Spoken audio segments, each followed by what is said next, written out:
ज्योति अपनी सच्चाई प्रकट होने दे। अपनी ज्योति अपनी सच्चाई प्रकट होने दे। परमेश्वर के रहस्य बाटिए भाई भक्त सिंह के द्वारा। नवंबर 23। नमक के संदेश का रहस्य। स्वर्ग में मेरा और कौन है तेरे सिवाय, मैं पृथ्वी पर और कुछ नहीं चाहता। भजन संहिता 73 का 25। कुछ लोगों को प्रार्थना करना बहुत मुश्किल लगता है। शुरू में मुझे भी प्रार्थना करना मुश्किल लगता था। मैं दिन में बहुत घंटों तक बाइबल पढ़ता रहता था। परमेश्वर ने मेरे अंदर से चलचित्र, मूवी देखने और दूसरे सांसारिक बातों की लालसा को निकाल दिया था। इसलिए मैंने दूसरे सभी पुस्तकें पढ़ना छोड़कर सिर्फ बाइबल पढ़ना शुरू कर दिया था। मैं बाइबल पढ़ने से कभी नहीं थकता था। हालांकि मैं कभी कभी 12 घंटे या उससे भी ज़्यादा देर तक पढ़ता रहता था, लेकिन मैं 5 मिनट से ज़्यादा प्रार्थना नहीं कर पाता था।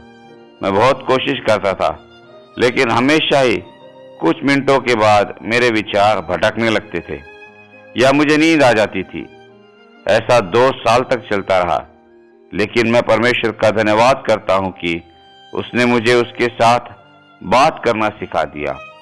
उसके बाद यह मेरा सबसे मूल्यवान अनुभव हो गया और तब मेरे मन में से बाकी सारी लालसाएं जाती रही। मैं जब भी प्रभु के पास जाता था, मैं उससे यही कहता था, प्रभु, मैं तेरे पास धन या ज्ञान या और किसी बात के लिए नहीं आया हूं। तू मुझे कहीं भी रख और मुझे कहीं भी भेज, लेकिन मैं सिर्फ तेरे साथ रहना चाहता हूं।